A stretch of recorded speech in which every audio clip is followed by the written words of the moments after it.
So when you see in neuroimaging, when people go into this freeze state, most parts of their brain go offline. For me, this whole freeze response becomes a very critical issue of you cannot do psychotherapy or psychoeducation when people are frozen, because when you're frozen, nothing can come into your brain until the frozenness is stopped. So I think it's very important, because freezing is really a very huge thing that prevents people from being able to go on with their lives or to get anything out of therapy. As long as your brain is shut down, nothing new comes in. That was Dr. Bessel van der Kolk. Bessel is the world's leading expert in the treatment of trauma, and he's just given us a snapshot of why it's crucial for practitioners to know how to work effectively with a patient who's experiencing the freeze response. But honing this skill isn't just relevant for mental health practitioners. You see, knowing how to recognize and address the freeze response could be a game changer for so many people in so many other roles and professions as well. I'll get more into that in a moment, because here's the first idea that we want to keep in mind about freeze, no matter what profession we might be in. When a person is in a state of freeze, it's giving the therapist an enormous amount of information about how to treat that person. And that's why we're going to devote this entire session to working with the freeze response. By the time the session is over, you'll have specific strategies to help you harness and make use of the enormous amount of clinical information that a patient in freeze presents us with. Hi, I'm Dr. Ruth Basinski, a licensed psychologist in the state of Connecticut and the president of the National Institute for the Clinical Application of Behavioral Medicine. And I want to welcome you to this first session of the Advanced Master Program on the Treatment of Trauma. Right now, you're joining thousands of practitioners from across the globe as we all come together to walk through the very latest thinking on the treatment of trauma. We'll give you leading-edge strategies that are currently emerging, because you see, a lot of our understanding of trauma and how to treat it has changed, even in the last 3 years. Now, when Hans Selye coined the term stress in the 1930s, he introduced us to the notion that under extreme stress, we react with either a fight or a flight response. Several decades later, trauma researchers introduced the notion of a third defense response, the freeze response. You know all that, but just in the last few years, trauma experts have been recognizing additional responses to extreme stress. Those responses include collapse submit, attach cry for help, and please and appease. We'll go in depth into those 3 specific new responses in just a couple of weeks in Module 3. But right now, in this session, we'll zero in on the freeze response. And we've got a lot to cover, so let's get started. First, we'll walk you through the key signs that someone is in freeze so that you'll be able to recognize it. Then we'll get into how to work with the freeze response at the level of the nervous system. After that, we'll talk about how to address the freeze response when it happens in your office and how your own body awareness can help you pick up on it. We'll review the very first thing that you can do when you recognize your patient is in freeze. We'll also walk you through a strategy for helping your patient identify what triggers their freeze response. Not only that, you'll get several strategies you can use to help patients manage and overcome their freeze response if it happens to them when they're not in your office. And finally, we'll get into specific areas that can be ripe for slip-ups or oversights when you're working with freeze. In particular, we'll look at what not to do when someone is in freeze. You'll leave this session with clear-cut interventions for bringing a client out of freeze. Now, before we jump in, remember a few minutes ago when I said that knowing about the freeze response could be critical not just for psychotherapists, but for people in several different roles and professions? Let me tell you what I meant by that. For instance, if you're a physician delivering a diagnosis, especially one that's life-threatening.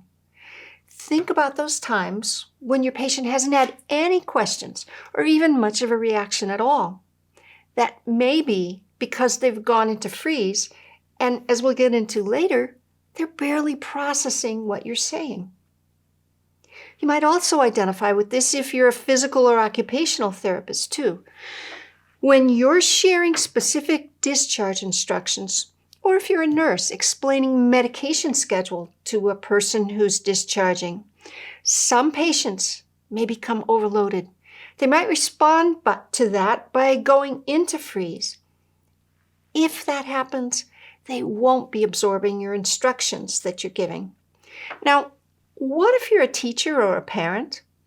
If you're trying to impart a lesson or share guidance, your student or your child isn't going to take in much if they're frozen and fearful from being bullied on the playground. Or what if you're a police officer responding to a mental health crisis? If someone is in freeze, they probably won't be able to hear what you're trying to tell them, and they may not be able to follow your instructions or respond correctly to your directives. So I hope you see how important it can be for so many of us in so many different professions to be able to recognize and skillfully navigate the freeze response. Now let's get started. To begin, let's get a sense of exactly what we mean when we're talking about the freeze response, because according to Dr. Ruth Lanius, there are two types of freeze. So when I think of a freeze state, what I've learned over the last several years is that there's actually a lot of confusion in the field around what a freeze state is. And I think it's because there's two freezing responses. So the first is when an organism is first faced with a predator, there's a quick orienting freeze where the organism just kind of figures out, where am I in relationship to the predator? And so it's a quick orienting freeze where we see a small dip in the heart rate. You might think of this orienting freeze as your first response when you hear brake squeal or a siren blaring, when you're thinking, where is this sound coming from and am I in its path? The orienting freeze lasts only for a moment, but I wanted to make that distinction right up front. This is not the type of freeze that we'll be focusing on in this session. And then as the predator moves closer, this is when we have the fight and flight response. And if the organism can't flee and fighting is not effective, this is when we get into the next freeze response. So that is a very different type of freeze than the orienting freeze. Now we'll start by looking at how we can tell that our patient is going into freeze. Let's zero in on a few specific clues that we might see in the patient. Here's Dr. Pat Ogden. I would look for first physical indicators, a tension in the body, a hyper alertness. There's usually this feeling of like the energy's going up, but it's not moving, right? So I would also look for it in other signs, like clients say, the verbal. I feel just stuck. I feel like I can't budge. It's like my muscles are just paralyzed. Like they're holding still, but inside, they're feeling tension. They're wanting to escape. They're wanting to move, and they can't. So you just heard a few of the most common physical indicators that your patient might be experiencing a freeze response. But in addition, sometimes you'll want to rely on cues from your own internal experience. For me, my body is a great resource in therapy. I often can sense a freeze response in somebody else before they've even demonstrated it, either verbally or somatically, because I'll feel myself start tightening up. So it's a good barometer for me for what's going on with my client. If I were to stay in that tense place, that could also interfere with my ability to be present for the client. So for me, one of my best resources is to just keep my spine moving, keep it flexible. So to sum up, in order to determine whether someone is going into freeze, we of course want to take in key signals from the patient.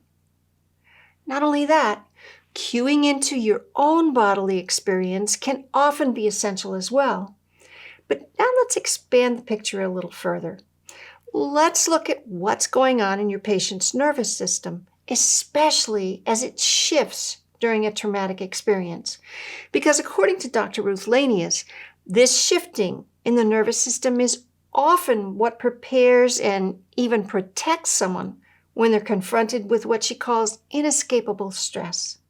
Fight and flight activation is really adaptive for escapable stress, right? If we can get the hell out and leave the situation. But if we move into situations of inescapable stress where we can't leave the situation, so this would be during torture or during chronic childhood trauma, then the body needs to adapt to inescapable stress. And so this tonic immobility is really the first phase. And when we get to that, this is really still readily reversible. And so if the predator leaves, the organism can quickly revert back to a flee response. But if the predator doesn't go away, which of course is the case in chronic childhood trauma or under conditions of torture, then the nervous system needs to adapt further. And so we then move from this tonic immobility to emotional shutdown and collapse. Now we'll be focusing on shutdown and collapse in session 3. But before we continue here, I just wanted to be sure we're clear on what Ruth meant by tonic immobility. Tonic immobility generally refers to the rigidity of specific muscles, in particular, the muscles that help us maintain our posture and that also help us breathe. Now, a few minutes ago, Bessel mentioned that parts of the brain go offline during freeze. Let's look a little more into what that could mean for your patient. And so when you see in neuroimaging, when people go into this freeze state, most parts of their brain go offline. And you see things, part of the brain going blank. And for me, being a neuroscientist really helps me to see, oh, right now, that part of the brain is gone, that part of the brain is gone, all these systems are shutting down. So that means that this person cannot take anything in, and this person is no longer here. And so when a person is no longer here, then most of the things that we try to put in there don't work anymore. And that's why in the freeze experience, we often don't know what's happening in our bodies. We might not even know what's happening in the outside world. Now, when you think about it, this would be actually very adaptive, especially during an unimaginable traumatic experience, because that way, your patient isn't feeling all the horror that's going on. I want to pause now and ask you to think about your patients. You might zero in on a few specific patients in particular. Take a moment here because this will be important later on. You got it?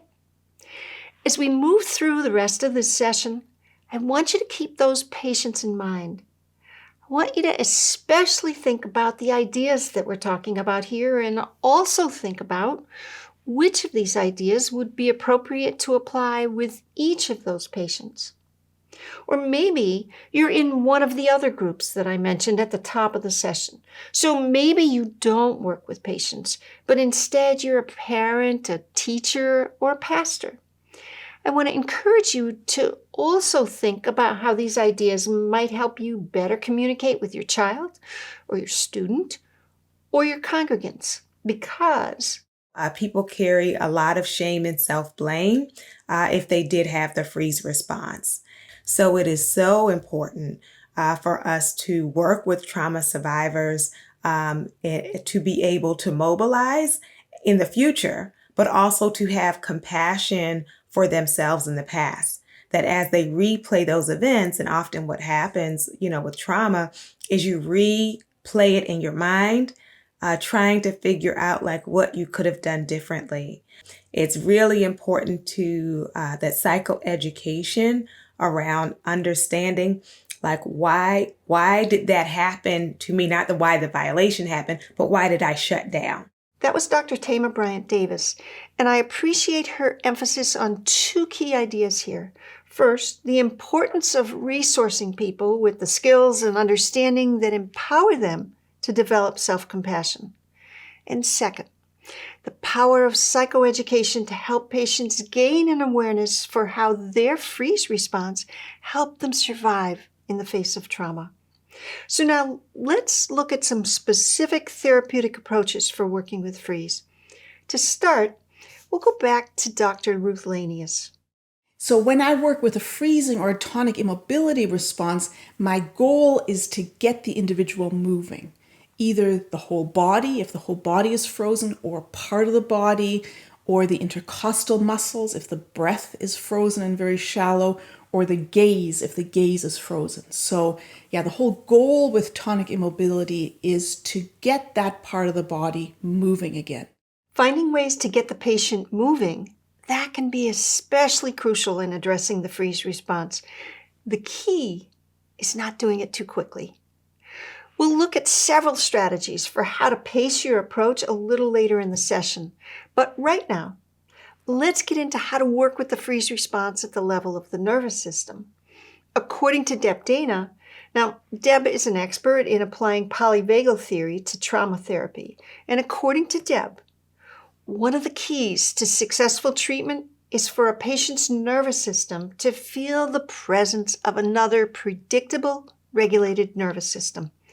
You might think of it as two nervous systems talking together. And so I'm holding up my end of that communication by letting my client know that that's what's happening, because it's that explicit naming of what I'm doing that is also an active ingredient in helping them return from freeze to connection. And even though they may not be taking in the words as they're in that freeze state, they can hear the rhythm, they can hear the prosody, they get the intonation, which really is the way that my voice is helping them. You know, it's an added safety cue for them to help them know that they can come back. The pathways when you're using a polyvagal-informed way of working are more that you are staying in this communication with the other nervous system, and you're using your regulation to co-regulate. So as you work with your patient from this polyvagal lens, it's very much about staying in communication with their nervous system. And beyond that, it's about picking up on what their nervous system might need in that moment to continue feeling cues of safety. But here's the thing. We also need to be very cautious about how we impart these cues of safety to a patient who's in freeze. Why? You can't give them cues of safety in the traditional sense of direct face-to-face eye contact, because their nervous system will respond to that as intrusiveness because of proximity. They don't want anything proximal to them.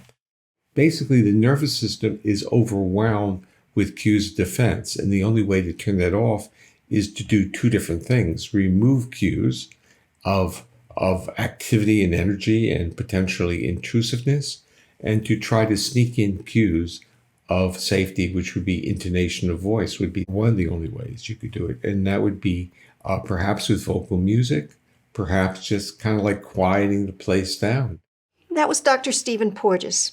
As I know you know, he developed the polyvagal theory, and his work spurred a whole new way of thinking about the treatment of trauma. Now, Stephen just gave us two keys to keep in mind when we're helping a patient move out of freeze. Number one, be careful about looking directly at the patient. And number two, use a soft, calming tone and try for an almost melodic cadence with your voice. You see, how we use our voice, or what we often call prosody, that can be especially important to think about when our patient is in freeze. And remember this doesn't just apply to mental health practitioners.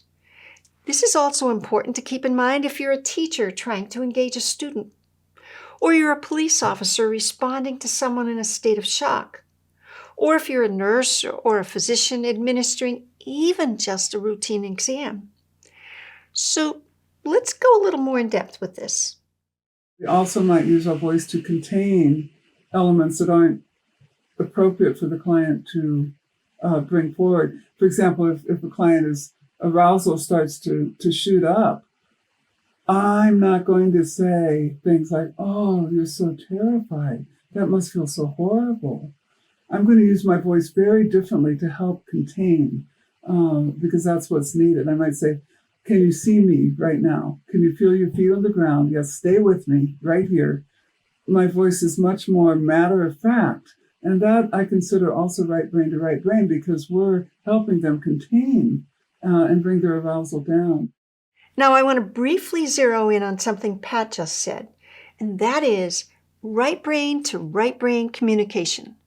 What she means by that is We are communicating to the part of the person that is not fully explicit, more to what I might call the implicit self. So in right brain to right brain communication, we are resonating emotionally and somatically and communicating that resonance through how we use our voice, through how we use our bodies, through our nonverbal expressions like just the way we are communicating is not about the content. It's about what's underneath and what's driving the content. if your training's been mostly in verbal communication, this might sound foreign. What could be so important about something that seems so minute, like what your patient's body is doing? Why should we spend so much time training ourselves to tune in to such a microscopic level? As long as people are trained sort of in words and explanations, I don't see how you can get it.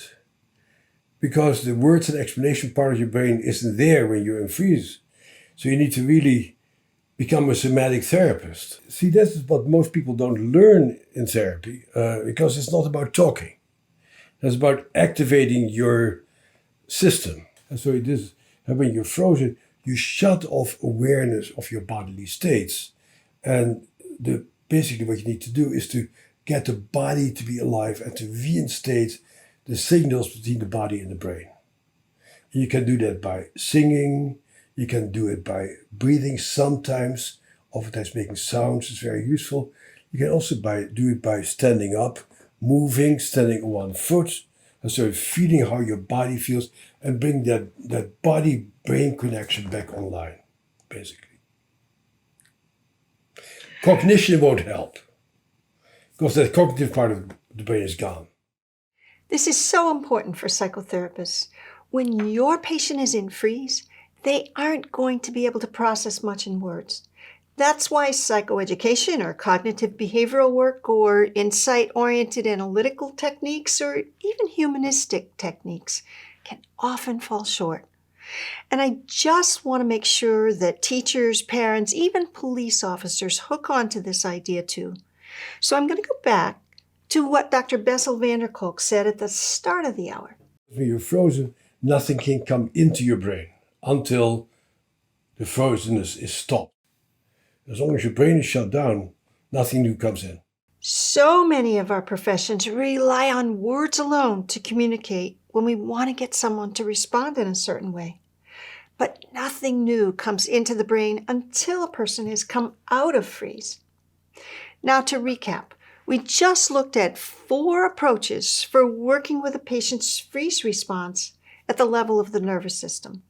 First, use your regulated nervous system to communicate with your patient's nervous system. Second, focus on prosody and avoid direct eye contact. Third, practice right brain to right brain communication when your patient is frozen by resonating with them emotionally and somatically. And fourth, remember that empathy could be contraindicated when your patient's fear and arousal is too high.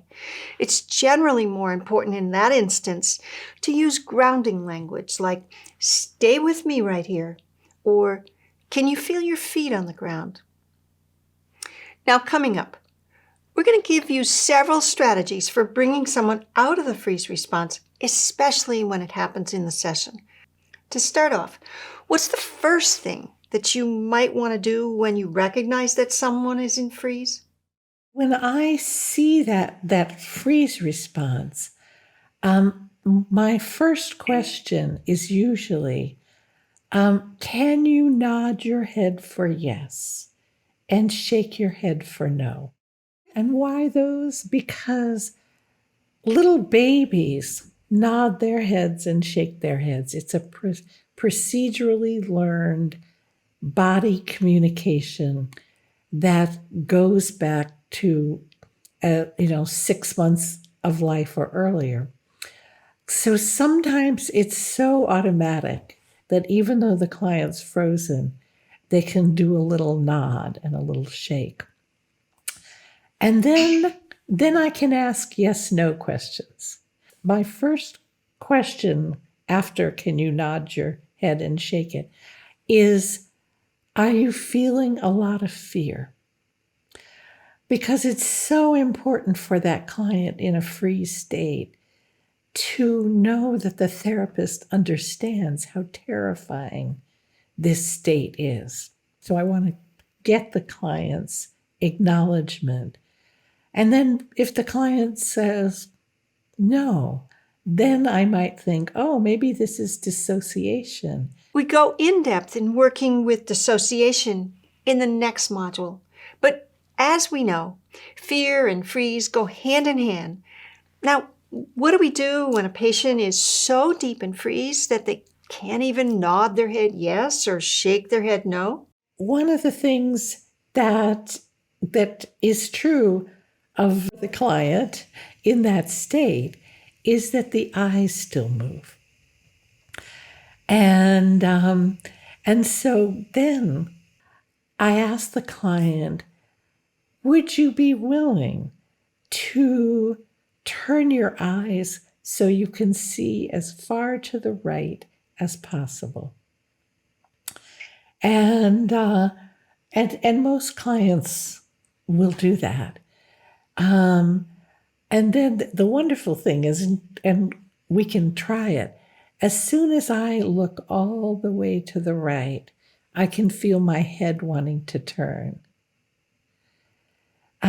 Because so often using the eyes to scan as far to the left or as far to the right begins to unlock the freeze.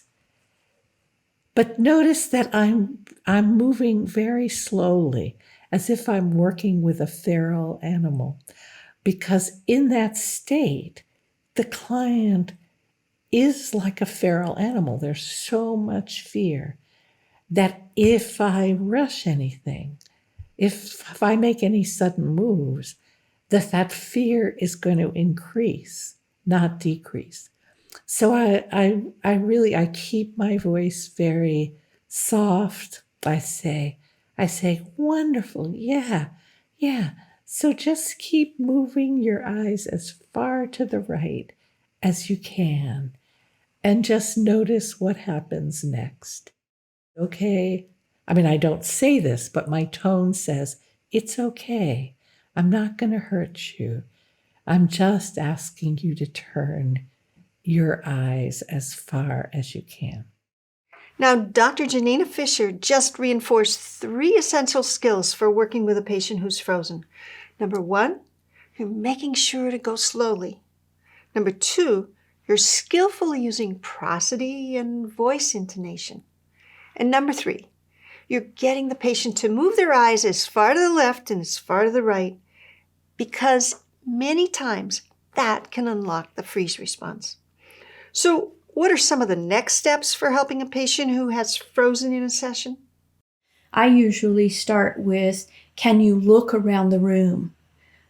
Because sometimes contact with me is too much. So I'm just trying to get a sense of safety in the room before I get a sense of relational safety. Because as we know for many of our clients, relationship isn't always perceived as safe. So I start with anchors around the room, grounding exercises. This is where clinicians often know the skill. Describe 3 things in full detail. And so as they begin to describe what it is they see in your office, and I often add, because they're feeling at some level threat, I'll say, what are 3 things that you like to look at in my office? And so they go to those things, that becomes their anchor. Again and again, we use those things. And so with my client, I'll know, look at the cat figurine. Can you describe that one? Or whatever. One of my patients loves a plant in my office. Look at the crazy hair plant. Can you describe that? So we're connecting back to our relationship and the present moment. And as they're doing that, the sympathetic nervous system is starting to calm down because they're able to start breathing better, more normally. You just heard from Doctors Kathy Steele and Bethany Brand, and the strategy that both of them described is designed to help patients orient to non-threatening things in the room in order to bring them into present time. Now, how might you respond when your patient still doesn't seem to be getting oriented to safety in the present? For Dr. Bethany Brand, it's often useful to zero in on the patient's breathing. If I'm not seeing their breathing get re-regulated, then I may also point that out. After they've described some items in the office in detail, then I might say, it's looking like it's that your breathing is still fast. You notice that. How about we work on breathing together? And just if we can, letting our breath out slowly. That exhalation is really important to activating the parasympathetic nervous system. And then I'll keep checking back in with them from time to time. Are you feeling more present now? Are you back here in the office with me? So by looking for changes in a patient's breathing, we're often able to quickly assess their level of hyperarousal. Now, a little later on in this session, we'll look at one way to work with a patient's breath and their oxygen levels to help them regulate their freeze response. So we'll get to that, but before we do, it all comes back to pacing once again. That's important because you just can't hurry the nervous system into feeling safe. Now, the next step to working with a patient who's frozen might be to get a tiny bit more interpersonally contactful. Emphasis on tiny there. Because when your patient's in freeze, you don't want to be intrusive. For many patients, proximity or any kind of closeness is associated with the trauma. So how might you begin to make contact without being intrusive? I might ask the client to listen to the sound of my voice, which is a social engagement. Activation. We usually start with small micro movements, not big movements, so I don't immediately ask the client to get up and walk. That's a bit of a bridge too far. So we might start with very small micro movements of batting your eyes, moving your little finger, pressing your tongue to the roof of your mouth. Things that would be grounding, but also are giving signals to the body that it's safe to begin to move again. It's like tiny steps forward, and I'm monitoring at each step, how is the client doing? How am I feeling about this? Can we take the next step? So it's in a way micro movements. I just want to take another brief pause here because Kathy just took us through several key micro movements, as she called them. And I want to ask you to recall to mind the patients that you identified earlier. Take a minute to think about what kind of micro movements might help one of them. Think about how you might use the other strategies that you've heard so far, like the grounding exercises or the breath work. We've now looked at how to work with the freeze response at the level of the nervous system, as well as how to bring your patient out of freeze when it happens during a session. So next up, we'll look at how to help your patient identify what triggers their freeze response. I like to do this up front, knowing that we all have the capacity to go into one of these freeze states. If you haven't done that, it's okay to, once a client comes back out of a freeze state and you've had enough time to come back into the safety and connection and regulation, then you can look back. And it's like, let's rewind the tape to that moment when we noticed this freeze starting to take over. And then let's rewind the tape another couple steps before that, because something was building before that till it reached a tipping point that took you to the freeze. Now, as you're working to help your client identify what triggered their freeze response, they might just say, I don't know. Because we're asking them to look at this in a very different way. We're asking them to ask their nervous system rather than coming up with a cognitive story or a feeling or any of those things. It's a nervous system experience. What was the thing that triggered your nervous system into this response? And when we start to ask clients a question about where they feel that or what they feel in their bodies, when a client says, I don't know, or I don't understand the question, there can be multiple factors that lead people to not either understand the question or to feel nothing. And so for some people, it is just a foreign idea, right? That, they're used to people saying, how are you? Or even, how are you feeling? But I would say they've never been asked that before. So it doesn't make sense to them, right? So we want to be able to distinguish between I literally don't understand the question because it's never been asked of me and I was not aware that feelings are in the body, right? I either just feel sad or happy or afraid, but I have never connected that with my body. So it's like a new frame, right? A new perspective. What Tima just said can be very useful to keep in mind because you may need to be extra patient as you help your client connect to their body and find language for their bodily experience. But how might doing this play out in a session? I want you to see how Deb helped one client get in touch with what triggered her freeze response. I think in the beginning I was trying to convince her nervous system that it was safe in my office and with me. And you're never going to get anywhere when you try and convince a nervous system. I learned that fairly quickly. I learned with that client to pre-plan, to say, okay, this is a survival response that's going to happen, and let's experiment with what would be helpful, because I want you to feel that I'm there with you, and I want you to feel like we can melt some of this energy and come into a movement together. And so we played around with things. We played around with taking on that freeze moment and then unfreezing together, and then unfreezing this way, and getting up and moving, and just really played with all of these different ways. And we've then made categories of, yes, I think that would work. No, please don't do that. And I'm not sure. And then we would use them when those freezes happened and assess afterwards. What was your nervous system response to us coming out of that freeze in that way together? So, we played around with it for a long time. And, even when she ended treatment, that freeze in order to not be a target was still fairly active in her system. She took away some skills and some different experiences around that freeze. And she also took away a real understanding and a new story about that freeze, that was a story of, that was a creative way that her nervous system brought her in order to survive, and that her nervous system is always looking out for her. And that's really the wonderful story that we want our clients to have. I just want to emphasize, Deb is planning ahead with her patient, and her patient is actively collaborating on what approaches will help her change her freeze response. So now that we've looked at how you might help your patient identify their triggers, let's get into some specific strategies to help them regulate their freeze response.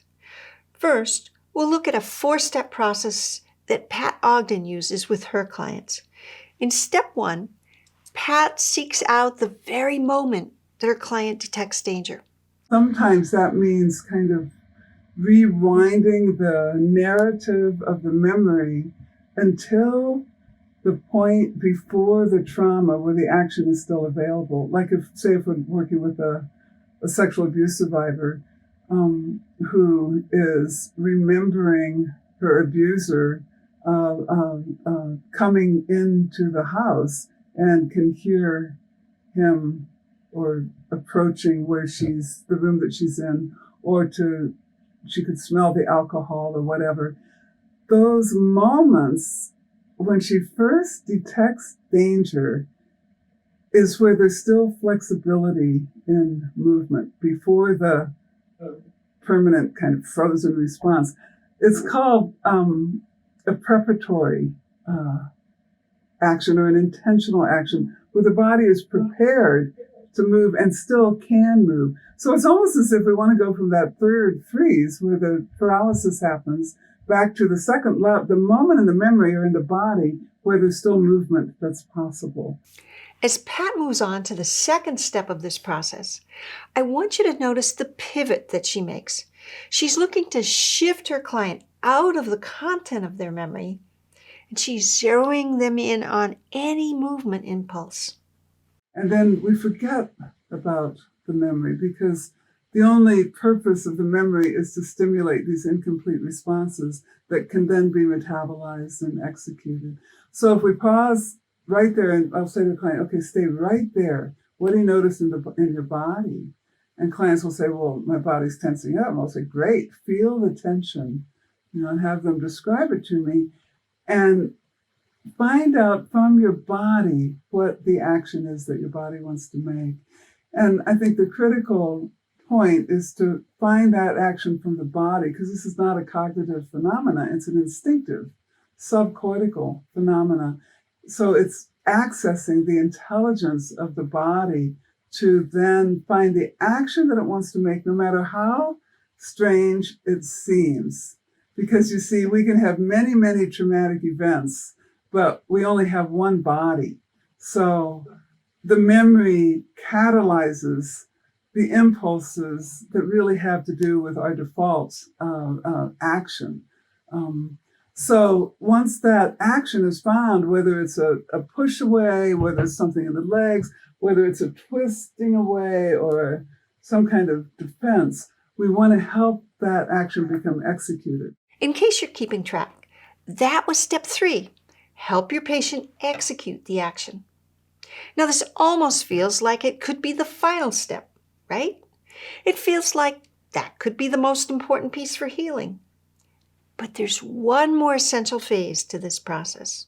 And the other phase is to savor the aftermath of that. Because when an action is being completed, everything will shift inside, not only the physical organization, but often beliefs about the self, emotions, to more positive emotions of empowerment and even pleasure. So just to review each of Pat's 4 steps. First, we want to zero in on the moment that the patient first sensed danger. Second, we want to pivot out of the content of the patient's memory and into their movement impulse.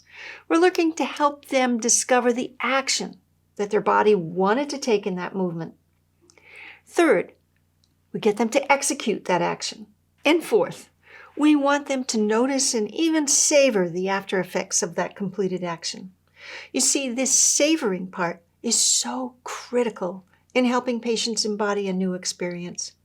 Now, what if you're working with a client who doesn't have that memory, or maybe they can't access it? That moment in the narrative where action was available? You've probably seen this happen with some of your patients. So when it does, how do you adjust your approach? Honestly, I've always thought I don't need any content to work with a client because it all is revealed in present moment experience. All the history culminates in how the person is organized in this present moment. So there are many different ways to approach this. One is if a client exhibits this tension, you can just start with the tension. You can what we call frame it.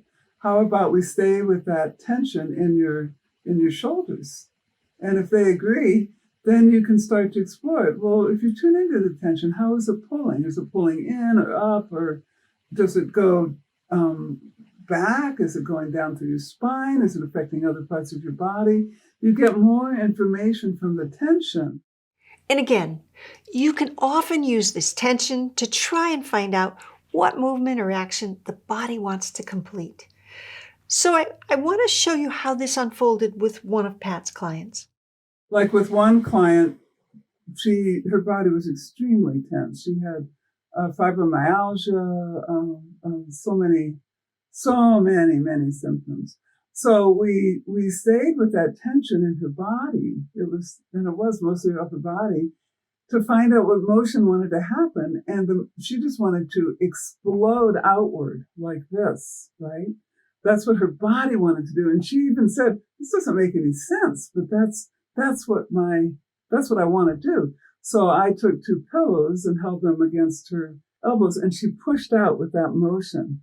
And like Pierre Genet said, that you can always tell when an action is being completed, because it will eventually, if not immediately, elicit a sense of pleasure. And that's what happened for her. This felt so good, as if she were breaking out of the shell that had kept her a prisoner all these years. So the body's impulses and tensions can really lead us to the action that wants to happen. So finding the movement or action that the body wants to complete can be a useful approach for helping your patient regulate their freeze response. But let's keep going, because next, I want us to zero back in on the breath. Remember earlier, I promised that we'd look at a strategy that takes both your patient's breath and their oxygen levels into account? You could call this a biofeedback strategy. And to do it, you need a little device called a pulse oximeter. Now, you might already know what that is, but just in case, you know that little device that a physician or a nurse usually puts on your finger when they're taking your vital signs? That's a pulse oximeter. And what that does is it monitors how much oxygen is in your blood. But what does that little gadget have to do with helping your patient regulate their freeze response? And usually when you use a pulse oximeter, your oxygen levels should be 98 or 99%. You can buy these pulse oximeters at any pharmacy, Walmart, or wherever. And in trauma clients that have a lot of freezing of the breath, what I've learned is really that the oxygen saturation is much lower at rest, about 94, 95% often, which is very low. And if you were on a medical unit, people would actually come running with an oxygen tank to give you oxygen. And what I've also learned from my clients is that when they're triggered, often the oxygen saturation goes down to 89, 88%, which is much lower. And so I've been working a lot with biofeedback to help my clients find ways of raising their oxygen levels when they have this freezing of the breath.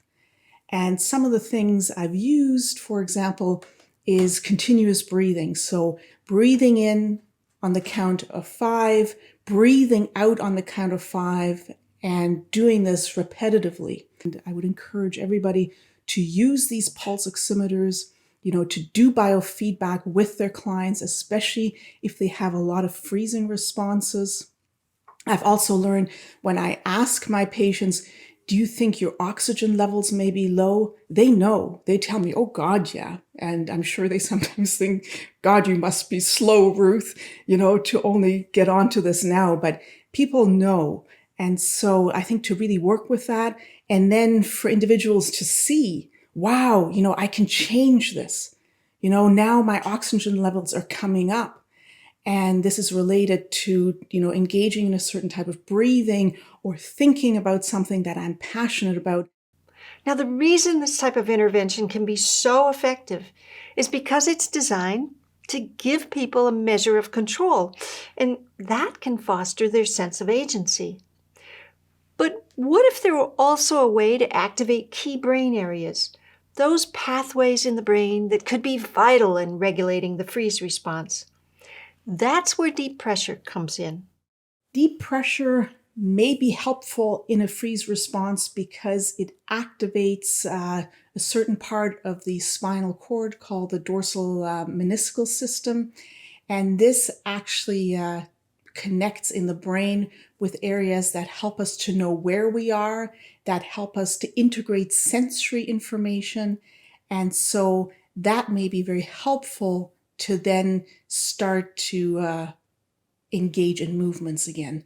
This is, again, something we still need to study, but we know that the system is involved in deep pressure. Often my clients tell me if they wear, these weighted blankets or weighted vests, that can be very helpful to decrease the amount they have these tonic immobility or freezing responses.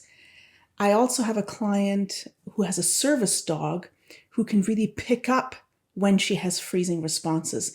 And this dog intuitively knows that deep pressure, which she's aware of, is very helpful for her. And so when she goes into these freezing or tonic immobility states, the dog actually plants herself on her, and she finds this deep pressure incredibly helpful. I just want you to see how a patient can use deep pressure during a freeze response. I had somebody who was absolutely terrified and froze during the session. She had been triggered significantly prior to coming in. And all of a sudden she froze in session. She had her hands on the coffee table and she was still able to verbalize, her distress, but both of her arms and hands were frozen. And we tried moving the eyes, me closing the eyes, her moving the eyes, micro movements, also becoming aware of her breathing, really engaging the intercostal muscles, that way of moving, but nothing worked. And so I said to her, she used a lot of weighted blankets and weighted vests. I said to her, would it be okay if I put some deep pressure on your hands? And she gave me permission to do that. And so I was able to just put deep pressure on both of her hands with my hands. And very quickly, that brought her out of this freezing response. And so it just taught me that we really need to understand the mechanisms better and better so we can, improve our treatments for these very difficult responses. Now that we've walked you through several strategies to apply both inside and outside of a session, I want to ask you again to think about the patients that you identified earlier in this session. Which of the strategies you've just heard might be helpful for each of them? What if you're a physician or a nurse or a physical therapist or an occupational therapist? How might you use some of the strategies that we talked about? And beyond that, if you're a pastor, a rabbi, or an imam, or a teacher, or you work in law enforcement, you are so important. How might these ideas work for you?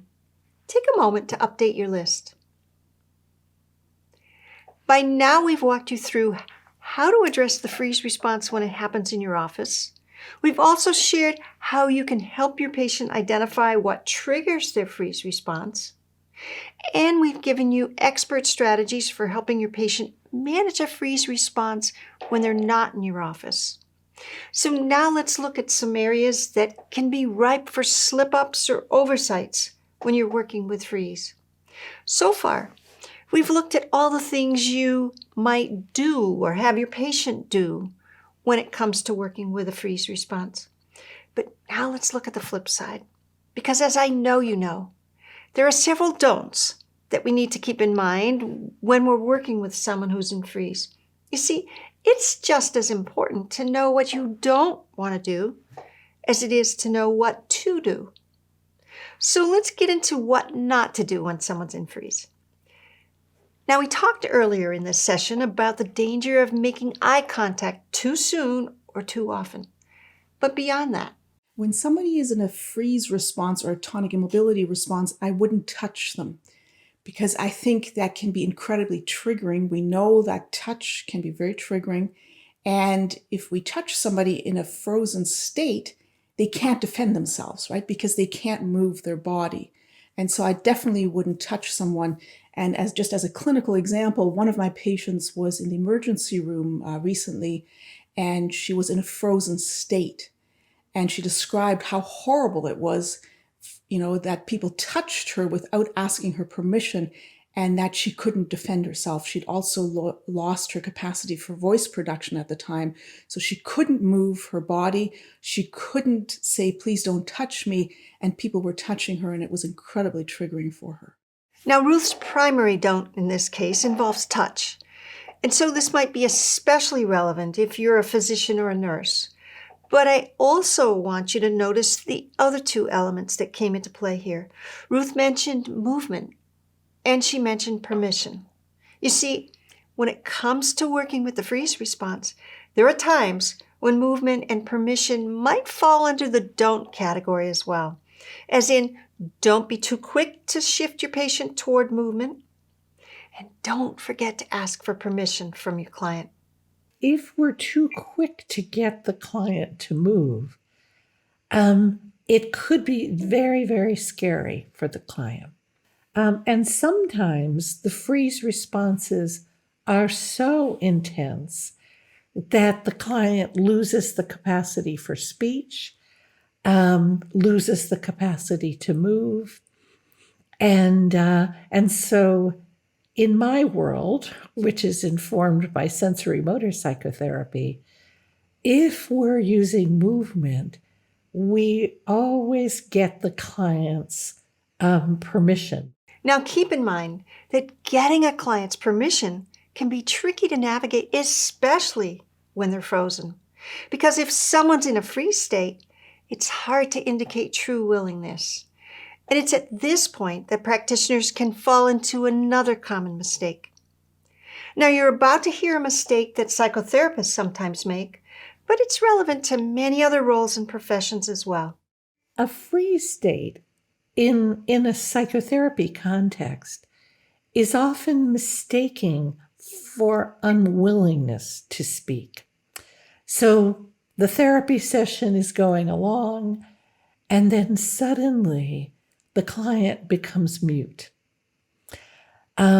Sometimes it's quite sudden, sometimes it's more subtle, but the client becomes mute. Sometimes you see the eyes widening, you can see freezing in the shoulders come up, the body is still. And at that point, I know whatever we've been talking about, whatever I've said, has triggered this alarm response in the body. And worse than that, I don't have a client with whom I can communicate. Because even though I can still talk, the client is unable to speak. And often this is a very uncomfortable moment for the therapist. And I think the therapist can freeze a little too, right? Because the therapist is suddenly aware that something's gone wrong. And our countertransference, of course, will be affected by how we interpret the freeze state. So you want to be very cautious about how you make sense of your patient's silence. If you interpret it as, they've chosen to stop talking to me, you might become very frustrated. Now, there's one other don't that I want to cover in this session, and it has to do with not feeding into a common misconception that many patients might have about the freeze response, and that is, I would definitely not give the impression that this is a negative phenomenon. Many people, clients especially, will see their freeze response as a liability. It's a problem, it's not good, it's causing me all these problems. And I remember what Ron Kurtz said in the 70s. He said, clients are not problems to be solved, they're experiences waiting to happen. That's a very different mindset. If we think freeze is a problem, it's just going to de-resource the client. And it's going to come through in the way that we try to work with it. If we think that freeze, thank God you had the ability to freeze. Look how much that helped you in your past. It was so good that you could do this. And now we want to expand your options. What other experiences could happen? If we're thinking that way, it's a totally different atmosphere in which to resolve freeze. And you'll be much more successful from that attitude, in my opinion. What Pat just said struck such a chord with me because in the treatment of trauma, it's this kind of strength-based approach and this kind of positive reframe that can often make all the difference for your patients. So take another moment to think again of those specific patients you called to mind earlier and think about how you might help them get a read on how their freeze response protected them in that split second when trauma occurred. Now, real quick, let me give you the rundown of what's coming up in this program. Over the next 4 weeks, we'll continue taking you through the very latest thinking in the treatment of trauma, and we'll share leading-edge strategies that are currently emerging. Because, you see, a lot of our understanding of trauma and how to treat it has changed, even in the last 3 years. So in next week's session, we'll go in depth on how to recognize and work with all the subtle as well as obvious ways that patients dissociate as a result of trauma. In the third session, we'll go beyond fight, flight, freeze to take you through the emerging spectrum of defense responses to stress and trauma.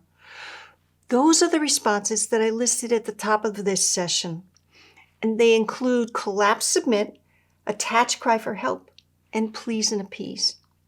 In the fourth session, we'll zero in on trauma-induced shame. Shame is such a pervasive issue for people, and most acutely for those who've experienced trauma. So we'll walk you through expert ways to help your patients heal. And because trauma doesn't only affect the person who's experienced it, we'll devote our fifth and final session to trauma's impact on relationships. You'll hear specific ways that a patient's past trauma can create challenges in their current relationships, and you'll get strategies for helping them work through those challenges. I hope you'll join us for every session. And one final thing today. What you do is so important. When you help someone heal from trauma, we change not just that person's life. We help their spouse, their children, their friends, their community. And so we change the course of civilization. Thank you.